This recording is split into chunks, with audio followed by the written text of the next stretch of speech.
Another Dooley Noted podcast comes to you from the Coach's Podcast Room at Spurrier's Gridiron Grill in Celebration Point. Okay, and welcome into another Dooley Noted podcast presented by Titan MRI from the Meldon Law Dooley Dome Gator Studios. A very special show today. I know it's a Tuesday, not a Thursday, but we're having a special show just talking about the NCAA tournament. That's all we're going to talk about today. And we're going to have two great guests. You're going to be so much smarter when they're done. I can promise you that is when you'll go fill out your bracket if you're smart, after you listen to what these guys have to say. If you've been listening to all the other people talking, these are the experts, because Mark Wise and Matt McCall, man, they know some basketball. They know way more than me. I'll tell you a quick story before I get to the process service of Gainesville starting five. In the 2007 season, when Florida was trying to repeat, they won a lot of games the same way, especially at home. And they would win games by 8, 9, 10 points. They were, a lot of times in the conference, they wouldn't blow teams out. They beat Auburn by 8, I think, that year. And it was almost like the same game over and over again. And I would go to Mark and go, what would you write if you were a writer? And he would give me the blah, blah, blah, blah, and this was the key to win. I go, I'd go in and ask the questions of Billy. He'd go, yeah, good question, Dools. So Mark Wise got me through that season. Just because they were hard, it wasn't hard to write about the team. They were winning. What they go 30 whatever and 6, I think, whatever it was. But they were winning the same way every game. But anyway, they're going to be on in just a minute. But we'll get to the process service of Gainesville starting five, brought to you by Process Service of Gainesville and Scott Hart, our good friend there. And what I'm going to give you are the five things that I miss about not going to the NCAA tournament. And I'll start off with a story before I get to them, another story about, it was the year, I can't even remember what year it was, but it was Florida didn't go to the tournament for the first time in a long time. Might have been Billy's last year. And so I said, I love the tournament so much, man. I want to go. There's a regional in Jacksonville. I went up there. I covered it. It was a game where the guy hit the 3 at the buzzer, and the coach was on his Hunter was his name, and it was his son to hit it. And the coach had torn his Achilles in the championship game of their conference tournament, so he was on a kind of a scooter type thing or a wheels on it, and he fell off of it when he made the shot. It was one of the great stories. But I got to be there, and then I drove up to Duluth, Georgia, and covered the SEC gymnastics tournament. That was back in the old days. But I love the tournament. That's how much I love the tournament. I do miss it terribly. I know I'll watch all of it, but I miss it. I miss being at it. So let's start off with the 5 things I miss the most. And number 1 would be the buzz, because there's a different buzz at the NCAA tournament. When you walk onto the from into the press area or out of the press area, it's not like it's weird. It's different from any buzz you'll ever hear. It's nervous energy, and then there'll be a cheer, and then the pep band will play, and then the other pep band will play, but there's just this. It's just this buzz, and it's hard to explain until you've been at a tournament. And if you have a chance, if there's one in Tampa next year, or I don't know where they are next year, or Jacksonville or somewhere like that, just go and just sit and just watch it. It is so much fun to be at it and feel this. It's not just nervous energy, it's tension, it's excitement, it's all those things wrapped into one, and you can literally feel it. Now, when you're in the media, you're just trying to get your story in, but you can feel it, and it's fun. I loved it. Number 2 is finding your seat. You never know where they're going to put you. And one of my favorites was Madison Square Garden for the Chiozza shot. I was sitting front row, and if you remember, all the players celebrated right in front of me. I was on TV a lot, and everybody's like, "Why aren't you cheering?" I go, "Well, I don't cheer. Look. I am a Gator fan now. I'm allowed to be because I'm in the newspaper business. I am wearing my Florida Golf sweatshirt right now." I'm allowed to do that now, but you weren't allowed to do that when you're a sports writer. But the funny story about that I wanted to tell was if you remember when Florida killed Virginia in Omaha, and we didn't see that coming because Florida really wasn't that great that year. We didn't think so. And so all of a sudden we start looking at things and we're like, and all of a sudden Norfolk State is beating Missouri, who was a 2 seed. And we're like, wow, we got to go out and watch the end of this. And we were trying to figure out how we were going to get to the next place was Phoenix.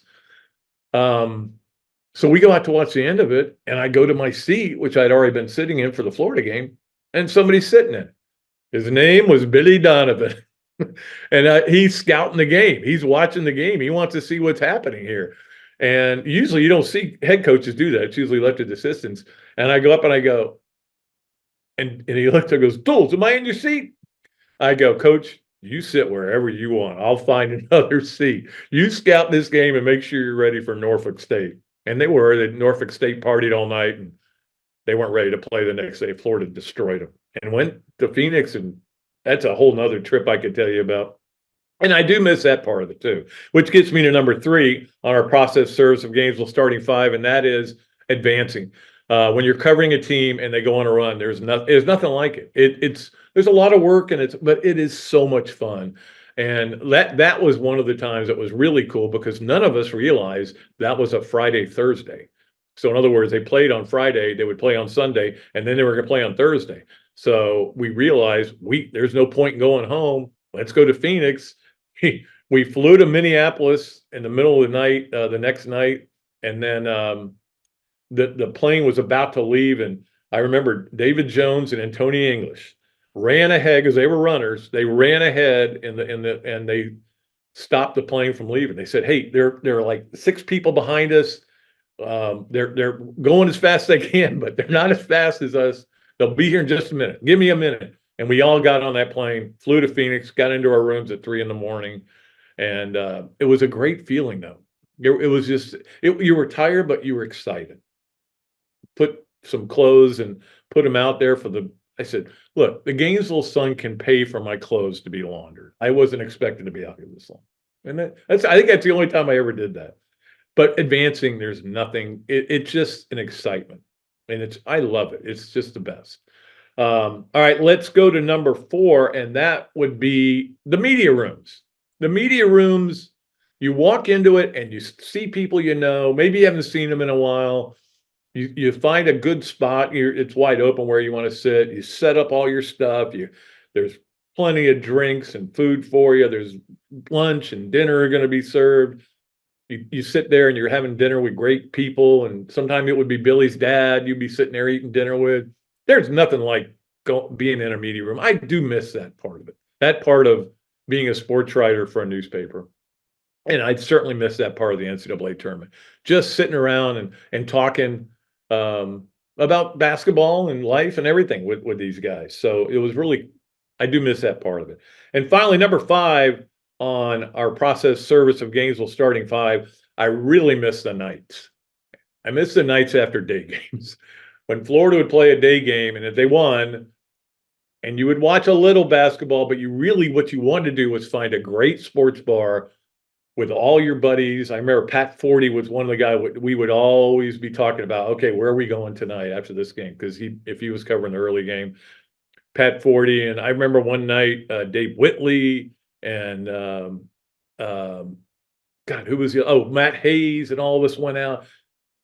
Nothing like the nights. The nights are special. You have a great time. You watch basketball, and I miss that. I'll watch basketball here, but it's not the same. So I do very much miss the NCAA tournament. It's about the only thing I miss about newspaper business right now, to be honest with you. Now, again, I'm glad I got out when I did, but I do miss that part of it. So anyway, those are the things I miss about the NCAA tournament. We're going to bring on our special guests, and they're going to tell you what's going to happen in the NCAA tournament. And I can't wait for this. This is going to be a lot of fun. I promise you it may go a little long because you never know with these guys. They're as smart as it gets. And after they're done, that's when you go fill out your bracket because you'll know a lot more. We'll be back with more of another Dooley Noted podcast presented by Titan MRI from the Meldon Law Dooley Dome Gator Studios right after this break. Hello there, everybody. I'm Pat Dooley, of course, from another Dooley Noted podcast. And this is a great Adam Brewer, and he's just opened up a place here, Adam Brew To Go. What gave you the idea to do this, to have a to-go place like this? We really like the fast concept, being able to get the barbecue. Now we have this new online ordering. So before it was a call ahead carry out, quick service. We have like a curbside kind of a deal where everything's ready to go for you. And then we thought, wow, we have a really great dine-in concept, but how can we make this streamlined for the customer and make it easy and accessible for all parts of town? Adam's Rib Co. to go. Come on down and enjoy it.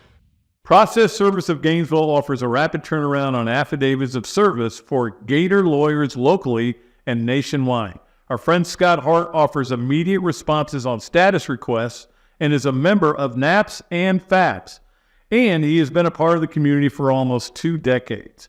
Need service? Call Process Service of Gainesville at 407-697-9592 or email shartgators, that's G8TR, at yahoo.com. And make sure you ask about the paralegal legal secretary bonus program. Great food, great atmosphere, a diverse menu, everything made from scratch, plenty of space, and locally owned. These are all the characteristics of a great restaurant, and you can find each and every one of them right here in Gainesville at Ballyhoo Grill. Ballyhoo Grill prepares all of their food fresh every day, from their salad dressing to their award-winning soups. Bring your family and enjoy dinner under the Tim Trebo Tiki Hut while listening to live music. Or if you're running low on time to eat out, they also deliver through Uber Eats, Spite Squad, and Postmates. A Gainesville staple that's been open for over 30 years. Check out Ballyhoo Grill on Facebook or at ballyhoogrill.com. Okay, welcome back to another Dooley Noted podcast, brought to you, of course, as always, by Titan MRI, and coming to you from the Meldon Law Dooley Dome Gator Studios. What a great pleasure to bring on 2 of the smartest basketball people I know. They're not smart in other things, but very smart about basketball. Mark Wise and Matt McCall. Matt is on his phone. He's running his kids around. Mark is in Baton Rouge, where he's got the big LSU North Texas game tonight. I know you're breathless with anticipation for that one. I must confess, I saw Tom Crean's rant the other day about the teams that pass up on the NIT, and I agree with him. I understand that coaches have the prerogative of deciding not to play in the event, but here's my only gripe about that. Then don't say it's about we need to focus on next year and the portal, which opened yesterday. Oh, that's just ridiculous. I mean, if you were in the other tournament, do you think you would focus on next year and the portal right now? I don't think so. Exactly. It's kind of ridiculous too, Matt, that the portal opens now. I mean, why don't you wait till after the tournament? Yeah, I'm on the same page with Mark. The only one that made a little bit of sense to me, and I said this yesterday in studio for CBS, was St. John's, because Rick Pitino, I got to imagine him not making the tournament and them not going to the NIT had something to do with his son making the tournament and him wanting to be there to watch his son coach. I got to think that played a factor maybe in St. John's decision, because that's a pretty cool moment for a father and son, where his son's getting ready to coach in the NCAA tournament. And you're talking about one of the greatest coaches of all time getting to watch his son. So I'll give Coach Pitino the benefit of the doubt on that one. But I'm with you. I thought it was absolutely ridiculous that the portal opened up yesterday. I mean, here we are. I'm in CBS trying to break down the bracket, and every 2 seconds, your phone is buzzing with someone else hitting the portal. And it took away from the brackets being released. And all we should have been talking about yesterday as members of the media was the bracket. That's it. We don't need to talk about the portal. Doug McDaniel hits the portal. Something, Michigan's point guard goes in there. That's one of the biggest stories of the day. And I think the number was up to 450. Am I right on that? In one day? 450. Yeah. And these coaches, and I understand that staffs are bigger now. Back when I got started in 2005 as a GA at Florida, we didn't have the number of people on staff that they have now. So I'm sure there's people that are just focused on recruiting. But the coaches, the assistant coaches, they need to be focused on winning games in this tournament. Recruiting needs to be secondary, because you only get one crack at it. And I just think they've got to change that. Why not just extend it until after the Final Four? The Final Four is a dead period anyway. So they need to extend that, change that. And look, it's not going anywhere. There's still going to be 800 people that go in the portal. extending it a couple weeks is not going to make that big of a difference. Yeah, I think it's a dead period because everybody wants to watch the Masters. That's my theory. There you go. I agree with that. I agree with that. Let's start off by talking about the Gators. And I mean, my theory is that they dropped the seed line because of the hand Logden injury. I think the committee that doesn't really watch a lot of games, doesn't watch a lot of Florida games, it does hurt Florida, but I don't think they should have dropped a seed line. I'll start with you, Matt, about Florida, what your take is on them and how much damage they can do in the tournament. The one thing I didn't like too was that they dropped the seed, and now they're not going to know who they play because they have to, the 7-10 matchup, and they're going to get an opportunity to scout this team. But you have assistant coaches that are focused on one game or different opponents, so that hurts a little bit too, because you essentially could have had the whole week to get prepared for this game. Look, they're a dangerous team, and Todd Golden's doing an outstanding job with this team. I love the physicality. I think I said this on your podcast, Pat, a few weeks ago. Coming out of last season, they addressed the things that they needed to address. They needed to address their physicality. They needed to address their toughness. They needed to get guys on the roster where winning was important. And that's exactly what they did. I mean, Tyree Samuel up front has been outstanding. Walter Clayton's ability to knock it down from behind the three-point line. I'd love to see him value the basketball better later in games. The pass he threw at the end of the Vanderbilt game, I was sitting there kind of scratching my head because he just kind of gave it to the other team. So valuing the ball late in games will be a big key for this team, and especially Walter Clayton, because you want him out there because of his free throw shooting. But I think Todd Golden and his staff did a great job this past offseason addressing the issues that they needed to address coming out of last season: the competitiveness, the toughness, the size, the physicality. And I would not be shocked. Look, we don't know. They've got a tough first-round matchup. We don't know who they're going to play. We don't know the health of Marquette. Shaka Smart's still keeping it pretty close to the vest in terms of Tyler Kolek. I do think that Marquette team built some momentum and got some confidence making a run to the finals in the Big East tournament. I think that will help them, but we still don't know the health, and that'll be a very, very interesting second-round matchup if Florida's fortunate enough to win in the first round. Mark, we also don't know the mental health of one of Florida's players, and that's Riley Kugel. I cannot figure out what is going on there. Not playing the last two games 1 second after actually doing some good things in the Georgia was it the Georgia? The Georgia game down the stretch. Georgia. Yeah, he made the free throws. Yeah. It's an interesting situation. I think only Todd Golden can answer this question. I was in Nashville watching. So I saw it up close and personal. The good news is every time they showed, we have access to monitors also. Every time they showed the bench, he's into it. So the reason why he's not playing, I don't know. To answer your question about Florida on the seed line, I was really confused by the committee, and I get the committee has a tough job. I understand that. I understand that the the 5 bid stealers really messed up the bracket. You almost, because of bracketing principles, you almost have to start over. But it looked like teams like A&M and Mississippi State, where they were seeded, was rewarded for their performance in the SEC tournament. And teams like Kentucky was not dinged. Team like Auburn was not rewarded unless Auburn was on the 5 or 6 line to begin with. And then Florida, and Matt probably can speak to this better than I can, but the 8-9, the 7-10, the 6-11, they're all 50-50 propositions. Yeah. No matter who you play. The big difference is, I think, staying away from somebody on the 2 line is probably more important than getting the 3rd seed. I think there's a difference in terms of caliber of play. And then the Logden injury, I don't like teams that are damaged goods in the NCAA tournament. So as Matt mentioned with Kolek and Marquette, what's Kansas's situation with Dickinson and McCullers? Houston's front court is beat up a little bit, and they really were beat up after the finals against Iowa State in the Big 12 championship game. So, I think Florida with their guard play. And the last thing I'll say is that the piece of the puzzle for Florida this year that makes all the other pieces fit is Zion Pullen. I mean, he is sensational good. Yeah, absolutely. Very few turnovers, and he had a couple in the last game, but I think he's got tired. I think a lot of those guys did.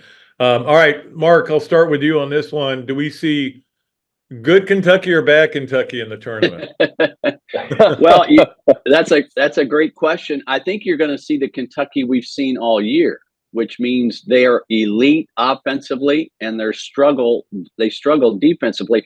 But everybody thinks it's nothing more than an effort or a schematic thing. It's not.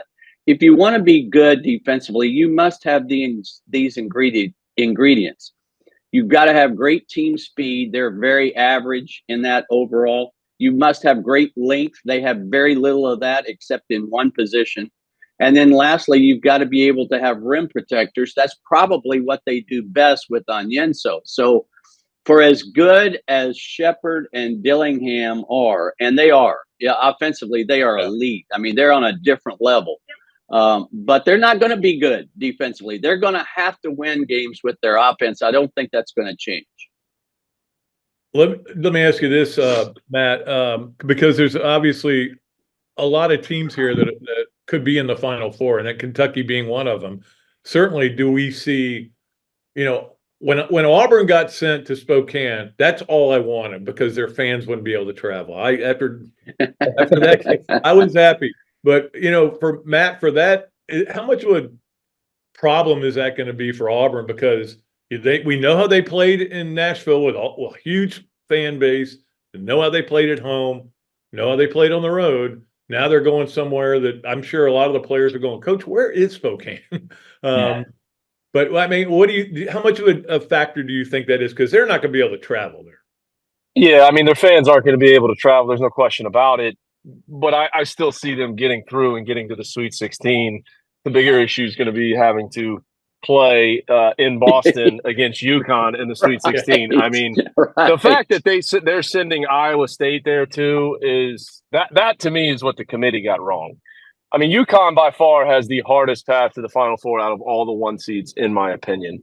I think Auburn gets through. I think their toughness, their physicality, the speed, the athleticism, I think they get through to the Sweet 16. But they're going to have to face the Huskies in Boston, and it's going to be a lot of blue and white in that building. But back to your point on Kentucky, and I agree with Mark on this. I think if Kentucky in the second round of this tournament faces off against Texas Tech and wins that game, and I said this yesterday, and I firmly believe this, I think it's going to catapult them to the Final Four. I think it's going to give those young guards a lot of confidence. I think they can space the floor against Houston, and if they can get dribble penetration and play off 2 feet and kick to the perimeter versus that Houston defense, I will not be shocked to see BBN. And it's hard for me to say this as a guy that worked at Florida for 11 years as 2 degrees from the University of Florida. I think if they win that Texas Tech game, I think BBN gets to the Final Four. Well, my philosophy on this, whoever knocks Kentucky out of the tournament, I buy their T-shirt of that team. I have a St. Peter's shirt in there right now. And I may pull it out and wear it during the Tennessee game because they're playing St. Peter's. But, Matt, Tennessee, I don't know I know they got a 2 seed. They would have been a 1 if they didn't get blown out. They lost their last 2 games. Alabama, Florida beat them twice, and yet they got a 4 seed. I'm still not sure how that happened. But I don't understand that. They could all, any of those teams could get to the Final Four. Yeah, Alabama's the one that I have the least amount of confidence in. We talk about Kentucky's defense. I mean, we've seen these guys give up over 100 points multiple times this season. Duels, me and you talked about this a few weeks ago. I was on your podcast literally right after that Florida-Alabama game, and I'm sitting there scratching my head. Look, live by the 3, die by the 3. Nobody loves scoring points more than me. I mean, if my teams could have defended a little bit better, maybe I wouldn't be sitting here on your podcast right now. I never had an issue scoring points. We were always near the top of the category in the Atlantic 10 in scoring. So I love scoring. But, man, some of the shot selection of these Alabama guards, especially in tight games, couple that with the fact that they're not great defensively, I'm just not an Alabama believer that they can make a run and get to Phoenix. I see it in Tennessee. My biggest question mark, again, is just Rick Barnes' track record in the NCAA tournament, making deep runs. He hasn't done it, multiple times. He's not this guy that always gets the second weekend, or he's been to one Final Four, and he's had a lot of talent at Tennessee and at Texas. So that's my biggest hang up. But I'm not a believer in Alabama. I can't do it. Not with when you give up 100 points multiple times in a season on the defensive end of the floor, I can't put you in my bracket to Phoenix. You know what they call him in Knoxville? Regular season Rick. So I like that. And I'll say this, Pat. I mean, Grand Canyon, and I don't know if Mark, I'm sure you've seen them.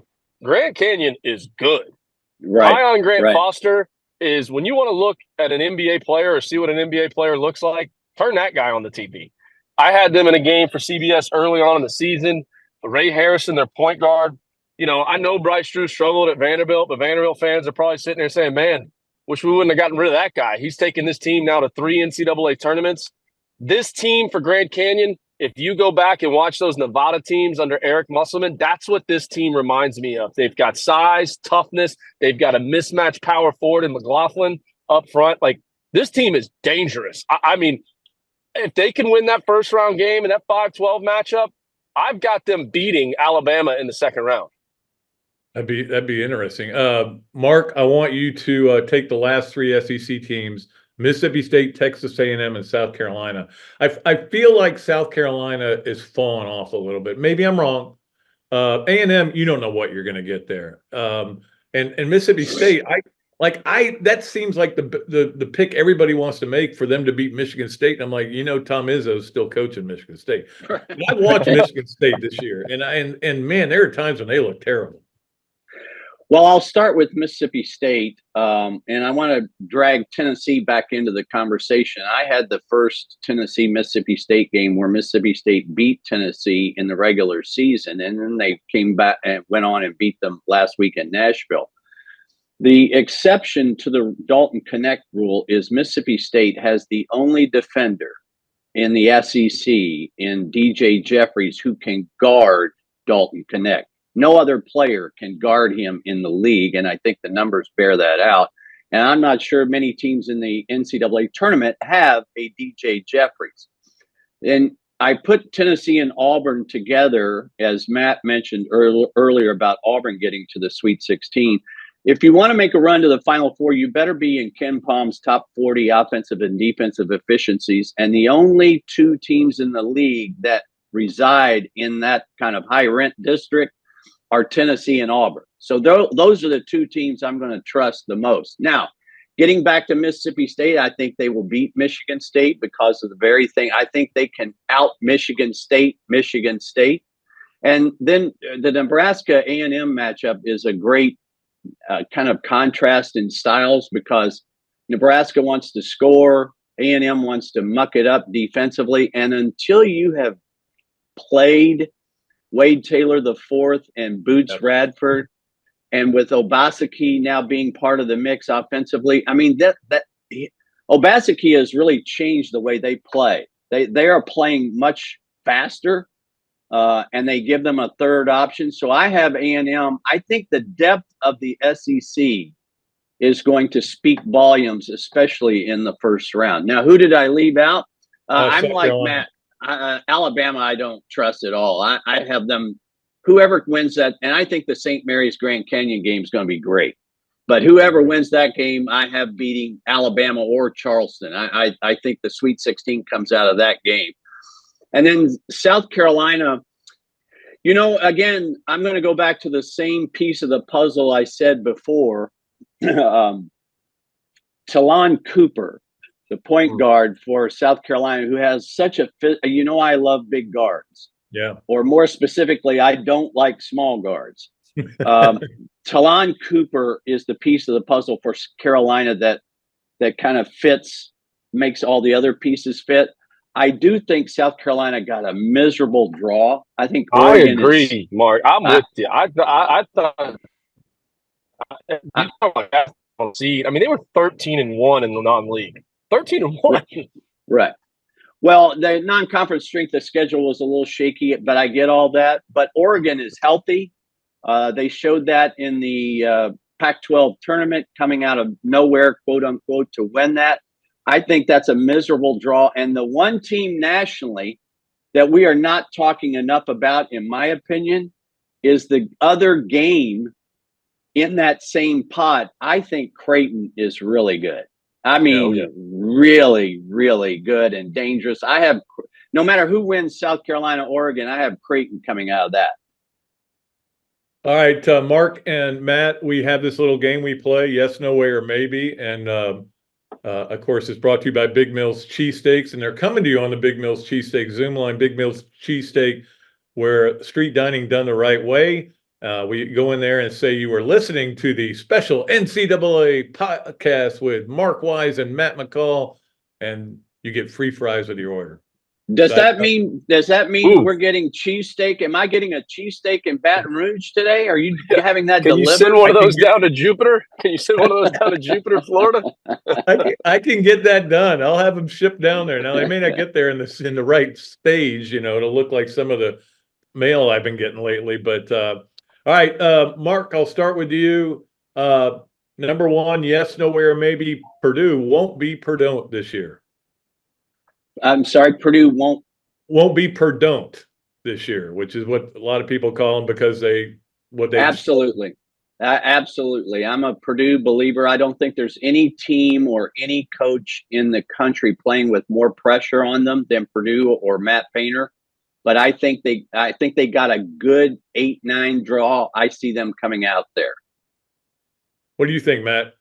I'm with Mark on this one. Matt Painter was at Larry Shiat. Larry Shiat doesn't like to call it Larry Shiat's Clinic, but we know it's Larry Shiat's Clinic. Okay, it's Larry Shiat's Clinic, so we're going to call it Larry Shiat's Clinic. I thought it was Larry Shiat's World. Yeah, exactly. By the way, funny story. I called Shi the other day during Donnie Jones's championship game. And I'm like, Shi, what is this zone? Can Donnie get out of this zone, please, Shi? Can you get him on the horn? They're giving up 80 points. He's like, they got to play zone because they can't guard anybody, man. I was like, Shi, help him out. Matt Painter was at the clinic this summer, and I remember him spending a lot of time with Duke Warner and picking Duke's brain. And Painter and Duke are very close. And for all of our listeners, I'm sure you know who Duke is. Duke's the trainer on the men's basketball team, but he's more than that. He is an athletic administrator, but he's got such a great feel. I always said that if I was ever a high major head coach, I'm hiring Duke as my chief of staff because of his feel for the game. And, that is Dr. Duke Warner. Dr. Duke Warner. And Painter was picking Duke's brain. Just going back to and when Mark was doing all the radio for the Gators back in the day, he knows this.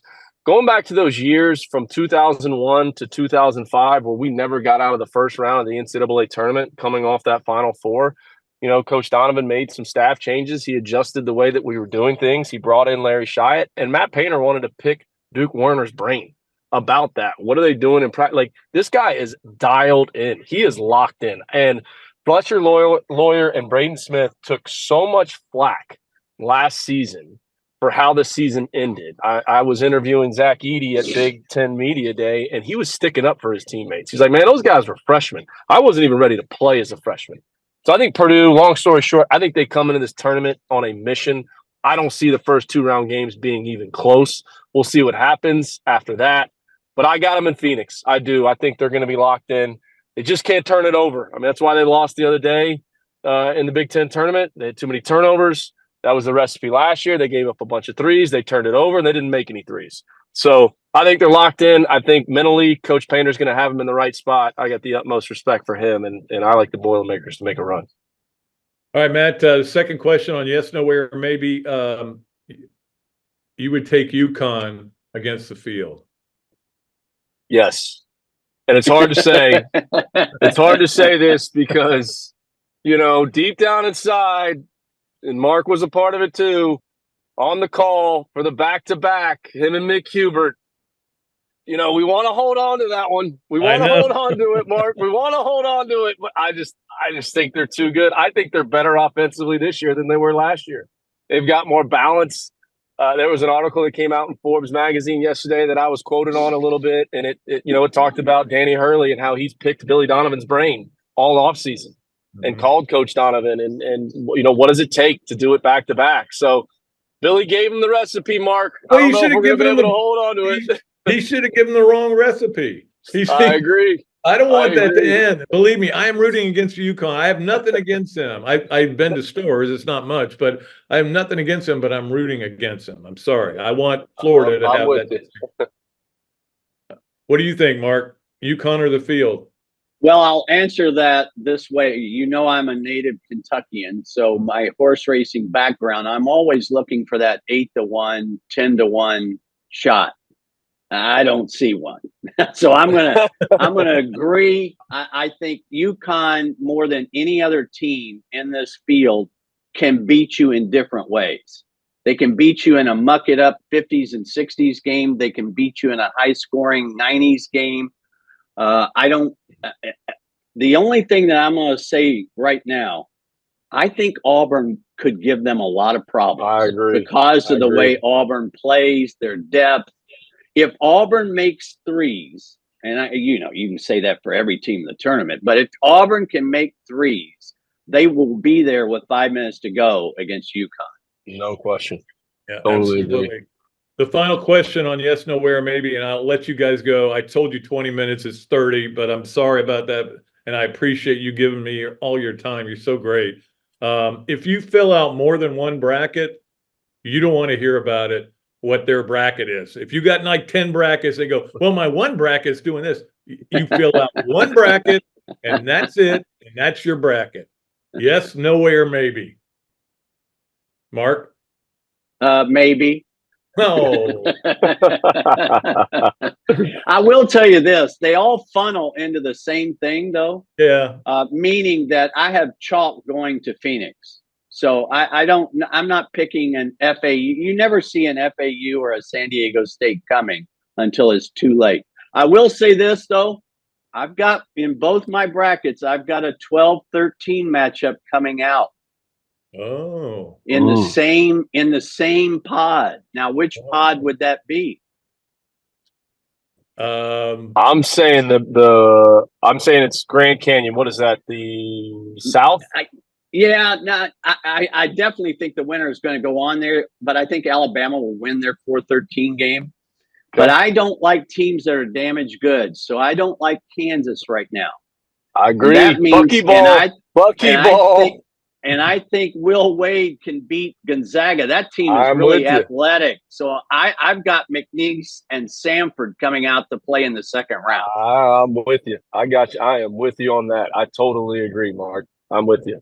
Well, I'm with Mark. Kind of a maybe. And here's the only reason I say maybe, Pat. And I think we got to give a shout out to all the former Florida Gator assistants that are leading their team in the tournament. They're all over Anthony the place. Grant with Dayton. Dayton struggled coming down the stretch, but they still have Deron Holmes, who's an All-American candidate. Darren Hurts, a part of that staff as well. Donnie Jones. I didn't love Coach Jones's draw. I didn't love to get UConn in the first round, but Jalen Blackman, he went for 43 the other day. Stranger things have happened. And then Richard Pitino. I'm happy for him. The job that he did winning that tournament. it's crazy that the committee said they're a bid stealer. They weren't getting in, even though they were on the bubble, it seemed like, for 2 straight months. But Richard Pitino, I got him winning that. Yeah. Shaka Smart. I got Richard winning that first round and Shaka Smart. So a lot of former Florida Gator assistants. But when you see that bracket for the first time, Pat, you fill it out. And all of a sudden, somehow you get 3 number 1 seeds in the Final Four. So I think you gotta and wake up the next day and rethink things and then fill out another one. So that's kind of my philosophy on the bracket. Hey, Matt, I wanted to ask you a couple of questions from a coach's perspective before we get off here. One is, and speaking of Donnie Jones, wouldn't you rather go to Dayton where you have a better chance of winning a game in the tournament? And I get the UMBC and I get Fairleigh Dickinson. I get all that. But wouldn't you rather go to Dayton? You know what, Mark? I go back and forth. And I've said this a couple of times on different shows. Those automatic qualifiers, I think the last 8 teams that get in the field should be the ones that have to go to Dayton. I really believe that. If you're the last 8 in, they got to go to Dayton because now these 16 seeds are going there. They're going to square off against each other. Whoever wins is getting on an airplane and they're landing in Spokane, Washington at, 3 o'clock in the morning. They got to turn around the next day and be at practice and media at noon. And they're just kind of a sitting duck for that next game. So I'd rather win. I'd rather win. I'd rather win a game. I hear you.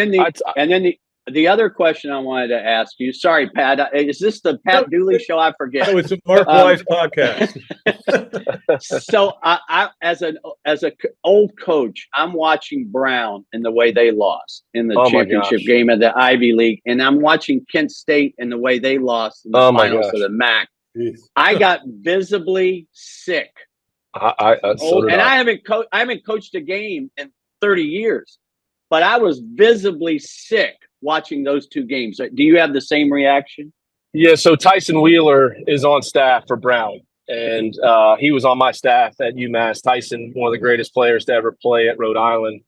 I was really, really pulling for Tyson, not just because he was on my staff. Tyson's had a very challenging year. He lost his daughter back in, I believe it was August. And it was just like, I was like that angel up there in heaven smiling down on Tyson. And then, she forgot to guard the guy underneath the basket. It was just, it was so, and what was weird about it, Mark, was Mike Martin, and I don't know anything about how they do things, but he was signaling on the sideline and they're on defense. He wasn't saying 5. He wasn't saying 2 for a zone. He was saying like diamond. And I don't really know what that meant. So I thought they were in man-to-man, but it was, the previous possession where they gave up a 3, they didn't switch the ball screen. They didn't switch it. They switched it late, and the big ends up not being able to close out on time, and they give up a 3. So that was like the first play, and it just kind of this snowball effect. And I was sick. I was sick for Tyson, too, because I wanted him to experience the NCAA tournament as a coach. Obviously, he experienced the Elite Eight as a player when he was at Rhode Island. But they were up 6 with 25 seconds to go. Yes. And lost. That was heartbreaking. And then Rob Senderhoff, Kent State, another Larry Shyatt clinic attendee. Coach Senderhoff's there every single year. I felt for him. I mean, I had a game early on in the season in studio for NBC, and George Mason was playing at UMass.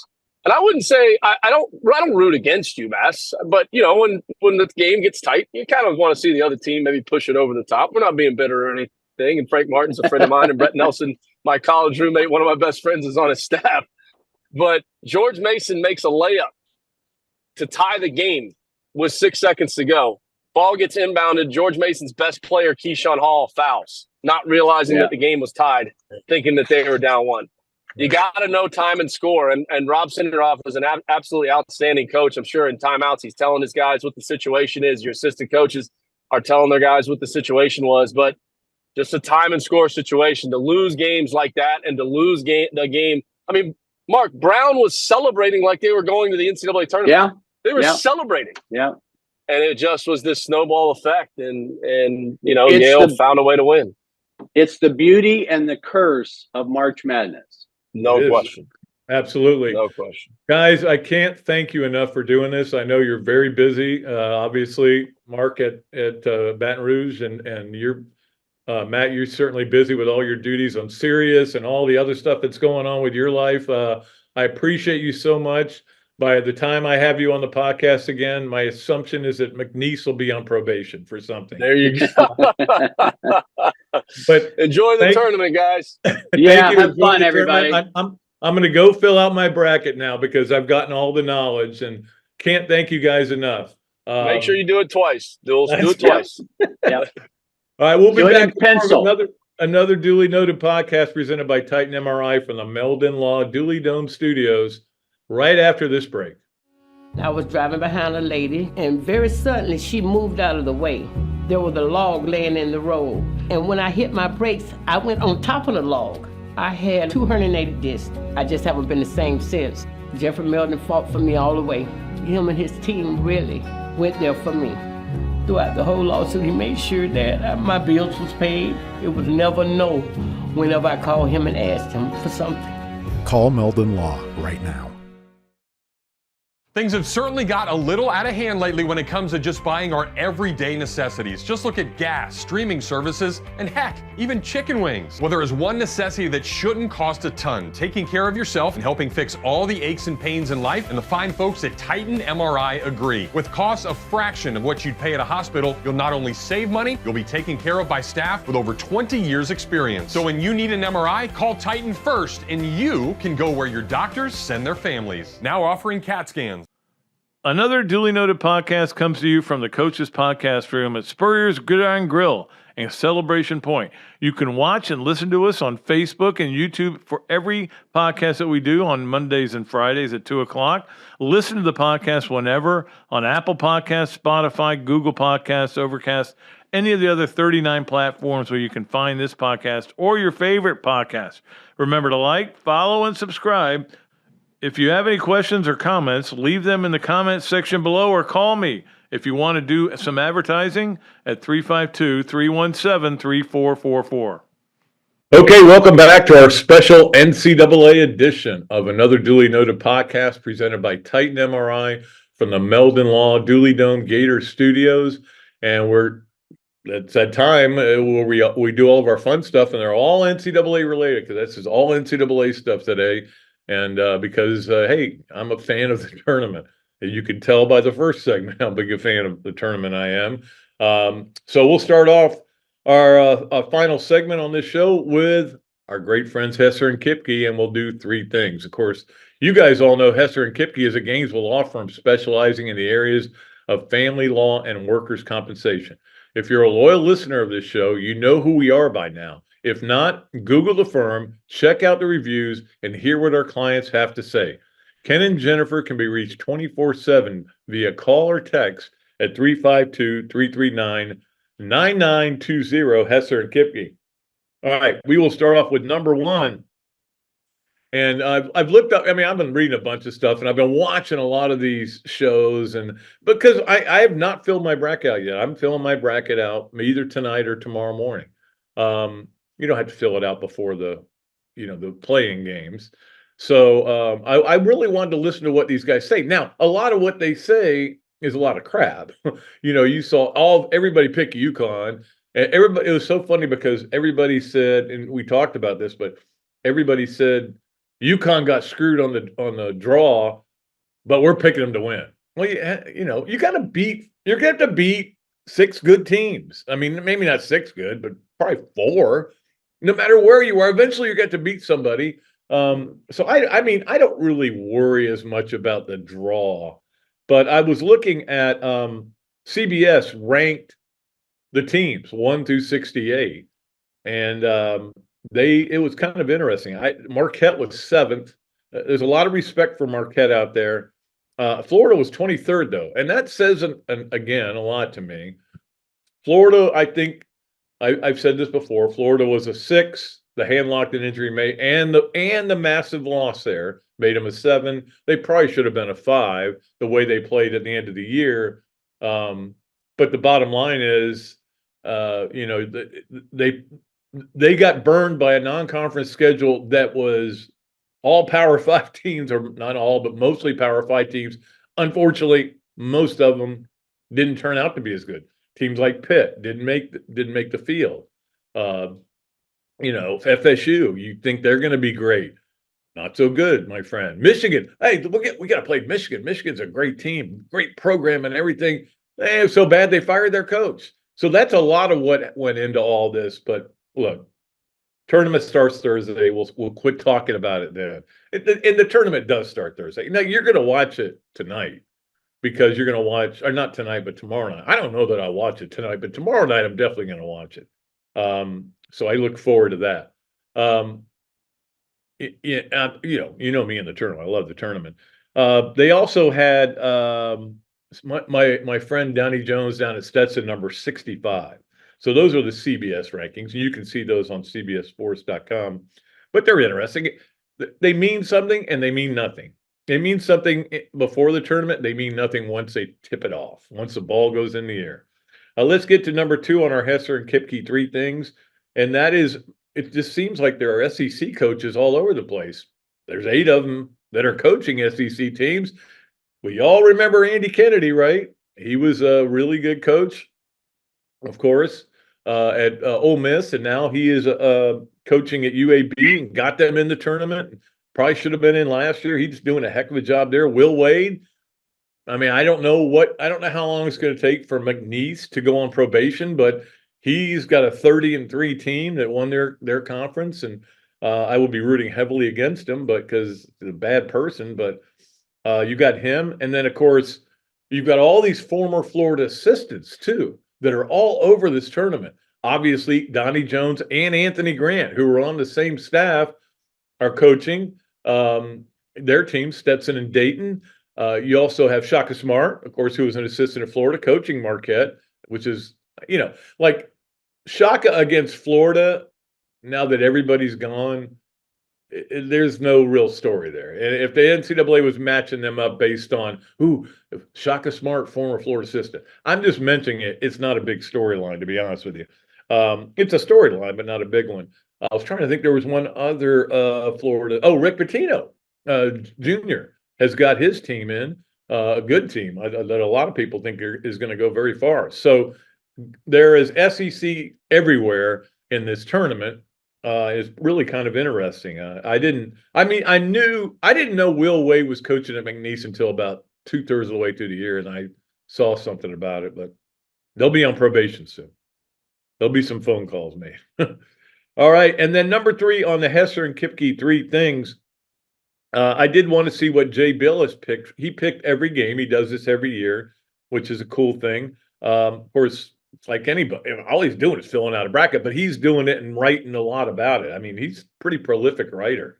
But he picked Florida to beat Colorado, and Colorado and Boise State, of course, play tonight. And then he picked Marquette to beat Florida. I think that's kind of almost a chalky pick, and I think that's what most people are going to pick. The thing is, there are going to be upsets. 1, 2. Not all the ones will probably get there. Not all the twos will get there to the Final Four. There are going to be other major upsets. We know they're coming. The hard thing is to figure out which ones it's going to be. Like everybody wants to pick Clemson to lose in that first round game. And I agree with you, but now I think I'm going to pick Clemson just to go away from the norm. Sometimes I think, what if I just picked all chalk the whole way through and see what happened? Probably be better. But, I think there's almost 10 million people already in the bracket. So when you're doing your bracket, just remember this. You're not doing it to win. You're doing it for fun because you're not going to win. The odds are going to be probably 20 million to 1 that you'll win. And look, none of us are any smarter than the other person. None of us. You just might get lucky. I remember one year Kelsey picked 2 teams that made it to the final. I think she had 3 teams that made it to the Final Four, because it was Florida, which she picked the Gators because she loves them. She picked LSU because there's an L in her name too. And then I'm trying to remember who else was in there. I think maybe she just picked 2 right, but that was pretty good. More than most people got. So that is our Hesser and Kipke 3 things. Appreciate Hesser and Kipke, a major sponsor of the Bob Dooley Invitational. Yes, I will throw that in there every once in a while. You know that. Another of our major sponsors for the Bob Dooley Invitational, Adams Rib Company.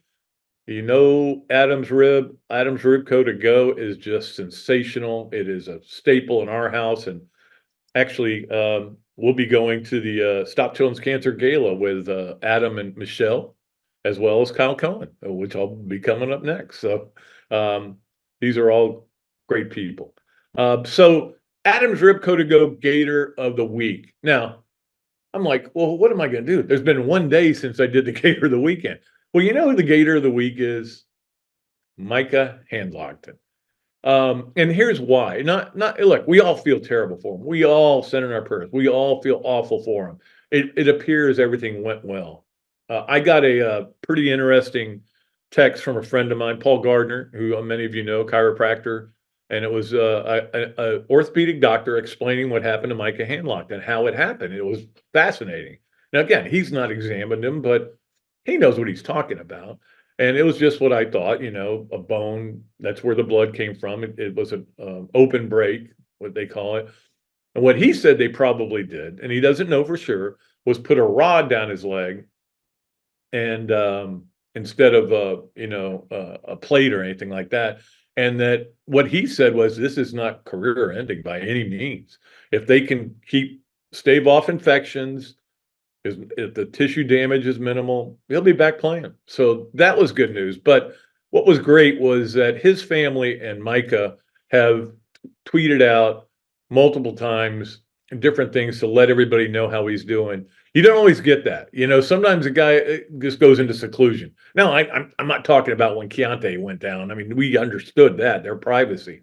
But even guys who just blow their knees out, they don't want to be bothered. That's the kind of guy Mike is, the kind of guy the kind of people his family are. And that's why I want Micah to know that Gator Nation is thinking about him. Another Dooley Noted podcast is thinking about him. And now he is a Gator of the Week. That's quite an honor there, Mike. I think you have won it before. I think that one game where he had like 17 rebounds, I think he won it then too, but congratulations to him. Let's move forward to our Leonardo's Quick Picks. Leonardo's at Millhopper, of course, again, another major sponsor of the Bob Dooley Invitational. We're going to give you this game. I think to me, it's one of the more interesting games of this weekend, and you got to have it in before the game starts. Mississippi State, Michigan State. I think it's a fascinating game. I think Michigan State's 1.5 point. I wrote the spreads down here somewhere. Michigan State 1.5 point favorite over Mississippi State. I think Mississippi State's going to take them myself. But again, sometimes you fall in love with what you know and what you've watched all year. You know what I mean? And sometimes that doesn't work out so good. So that's what, sometimes I pick SEC teams because I want them to lose. And my wife and I were talking about this because I said, I'm going to have to buy, whoever beats Auburn, I'm buying a T-shirt of them too. So I got Kentucky, Tennessee, Auburn. I'm going to have to buy T-shirts. If they all don't make the Final Four, or if none of them make the Final Four, there's going to be 3 T-shirts and blah, blah, blah. He's like, Pat, you got too much hate in your heart, man. I'm like, yeah, right, I do. Maybe I should get over it. But there will be at least one T-shirt purchased. I can promise you. I have to figure out which one. So that is our Leonardo's at Millhopper Quick Picks, and you can qualify again. Of course, we have a chance to qualify Wednesday night too. So a lot of opportunities for you to qualify for the Leonardo's at Millhopper Quick Picks. We appreciate everybody who does get in the contest. The last guy who won, I know him. I told him I was going to send his stuff out Thursday last week. I have been overwhelmed with everything. It's my fault. I will get it to you. I will try to mail it out today. I will try very hard. I do have a lot of things to do, but I'll try to mail it out today. Scott, sorry about that. He sent me his address and everything. I'll get to it, buddy. I promise. All right, I'm going to go to the swamp games of the weekend, and here are the swamp games of the weekend. Everything. You got baseball is Friday at 8 against LSU at LSU. That's on ESPN. And then you've got, obviously, if you're into the women's tournament, there's a little bit of games I may be watching. I don't know. I haven't seen whether the women's NIT game is on TV. Last I looked, there was still blank on that part of it. But the bottom line is there are games 12 to midnight. You know that. So just get ready for it, man. It's going to be awesome. I could give you all the games, but it's almost impossible. It's almost impossible to give you all of them. So we're just going to tell you, just watch all the games. The Gators play at 4:30. It's on TBS. You'll all find out what True TV is and where it is on your channel. And if you have it, this is the only time of year you look at it. But the swamp games of the weekend are all the games that are going on. It's an indoor sport here. It's an indoor sport played by people playing indoors and us watching it from indoors. And those are the swamp games of the weekend. They are everywhere. Finally, on this special edition of our NCAA coverage of another Dooley Noted podcast, let's get to this, that, and the other. And of course, this, that, and the other brought to you by our good friends at Ballyhoo, our great friends at Ironwood Golf Course, home of the Bob Dooley Invitational. And of course, Ballyhoo, another big sponsor. It's amazing. That 17th hole is a party hole. And also fried gator tail being served with remoulade sausage. This is this tournament's going pretty strong. We just got I talked about it yesterday. The good poor people have jumped on board. It's going to be great. Just got to get there. And also, of course, by Dar Shakow Insurance, best place to go when you need insurance for whatever you need it for. Mostly, I think they specialize in trucking. So, but Dar Shakow Insurance has been a sponsor for a long time. I think since we started almost, and we appreciate them. They were for a long time. They were sponsors of the golf tournament, but they got involved with something else. But anyway, the point is, this, that, and the other, brought to you by Ironwood, Ballyhoo, Dar Shakow Insurance. Here we go. This is, when I was a kid, nobody got in the tournament. Florida never would go to the tournament. In fact, one year Florida, when Neil Walk was there, went 21-4. Didn't go to the tournament. There was only a few teams that got in the tournament. You had to win your conference. There were but it wasn't like the Southwest Atlantic Athletic Conference got in. Their champion got in. And to me, the tournament didn't really. You'd watch the Final Four. That's what you'd watch. That'd be about it. And it wasn't that big a deal. Then of course, they said, hey, we got to get more teams in. We got to get more inclusion. There's more money to be made. And so what did they do? They went to 64 teams. And we were like, wow, this is going to be fun. And it has been fun. And it's become one of the biggest things in the world, biggest financial. And don't forget, guys, and I'll talk about this. I think, yeah, I was going to talk about this at some point. Maybe I will. I got to look it up again, to be honest with you. But this is a huge moneymaker for the NCAA and for the conferences, especially the major conferences. And this is the Big 12, why they are so happy to get 8 in. This is one reason the Big East is so mad that they only got 3 in, because it's not only a deal for this year, it's a deal for the next 5 years, because every game that you win in the conference, you get a block or whatever, you get a point. But you get that point for 5 straight years.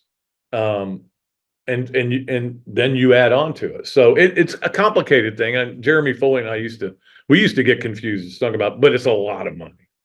And you know that. So the other is, of course, they went to 68 because they felt like there weren't enough Power 5 teams in there. They wanted to make sure there was inclusion for them and still allow these conference champions to get in. More conferences were able to get in, and that was good. However, there's been a lot of talk about 80 or going up to this. And I always say, look, there's only one way you can do more teams. Now, you're at 68. That may be as high as you can ever go. There's one way to do more teams, and that is to move the season forward, not backwards. CBS, as long as they have the rights, is not going to allow anything but what they have right now, which is Monday, the national championship game, Tuesday, it's the Masters. And they love that. They don't want the Masters and the national championship game being played, or the Final Four being played on the same weekend. I don't see them moving it up. You're way into football season, I think, in my opinion. But we'll see what happens. The NIT may be dying after what's happened this week, and if that happens, then for sure you're going to have to look at getting more teams into the NCAA tournament. But they'll have to figure out a way to do it. But the way to do it is not. It's got to end. It's got to end right on Masters Week, just the way it is. All right, we appreciate all of you for listening and for watching this special edition of our NCAA basketball tournament. Another duly noted podcast. And of course, it's always presented by Titan MRI, always coming to you from the Meldon Law Gator Studios. Today it's here at my house, and we appreciate our great guests as well. Appreciate Zach for dealing with all of my stuff over the last 2 days, man. He has gotten so many texts from me, he's probably tired of it. But we'll be back with another show Monday. Coach Spurrier will be back with us Monday. Enjoy the tournament. I hope we've given you a little bit of info and for your brackets, and hope you enjoyed it. We'll be back Monday. Until then, I am Pat Dooley. I am deep. I am way back, and I am out of here. That's pretty good. 124.